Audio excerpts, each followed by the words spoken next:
करजन तालुका की जलाराम नगर प्राथमिक स्कूल के बच्चों में श्री कृष्णम फाउंडेशन की ओर से नोटबुक और किताबों का वितरण करवाया गया था। श्री कृष्णम फाउंडेशन की ओर से एजुकेशन कैंपेन की शुरुआत की गई है, जिसके तहत कई सेवाकीय कार्य किए जाते हैं।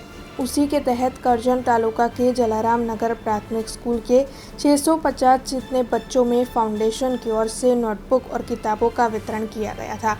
3000 जितने किताबों और नोटबुक का वितरण इन बच्चों में किया गया था, जिसके मद्देनज़र बच्चों के चेहरों पर खुशी की लहर दौड़ गई थी। वैसे आपको बता दें कि इस फाउंडेशन की ओर से आने वाले वक्त में पंचमहाल, वडोदरा और छोटा उदेपुर के गाँव में भी ऐसा ही सेवाकीय कार्य किया जाने वाला है।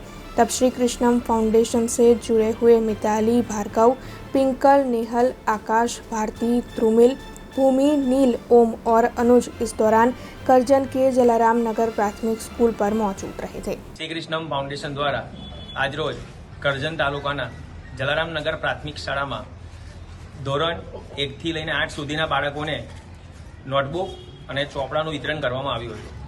આ સ્કૂલની અંદર 650 જેટલા બાળકો અભ્યાસ કરી રહ્યા છે અને ફાઉન્ડેશન દ્વારા બાલવાટિકાથી લઈને 1 થી 4 ધોરણ સુધીના બાળકોને નોટબુક અને 5 ધોરણથી લઈને 8 ધોરણ સુધીના બાળકોને ફૂલ સ્કેપ ચોપડાનું વિતરણ કરવામાં આવ્યું હતું। ફાઉન્ડેશન દ્વારા આવનારા સમયની અંદર આવી જ રીતે અલગ અલગ સ્કૂલોમાં જઈને એક સરસ એજ્યુકેશન કીટ વિતરણનું આયોજન કરવામાં આવેલ છે અને શ્રી કૃષ્ણમ ફાઉન્ડેશન જલારામનગર પ્રાથમિક શાળાના આચાર્યશ્રી અને તમામ સ્ટાફનો ખૂબ ખૂબ આભાર માને છે।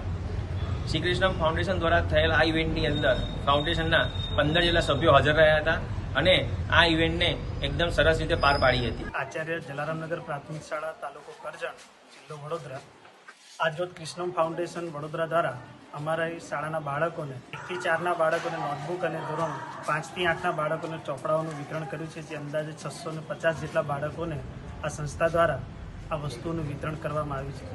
હું આ શાળા પરિવારના વડા વતી આ કૃષ્ણમ ફાઉન્ડેશનનો આભાર માનું છું। તેઓ ઉત્તરોત્તર આ સમાજની આવી સેવામાં सेवारत रहे एवं शुभेच्छा पाठवूं छूं। हमसे जुड़े रहने के लिए हमारे YouTube चैनल को सब्सक्राइब करें और नई वीडियो की नोटिफिकेशन के लिए बेल आइकॉन को दबाएं।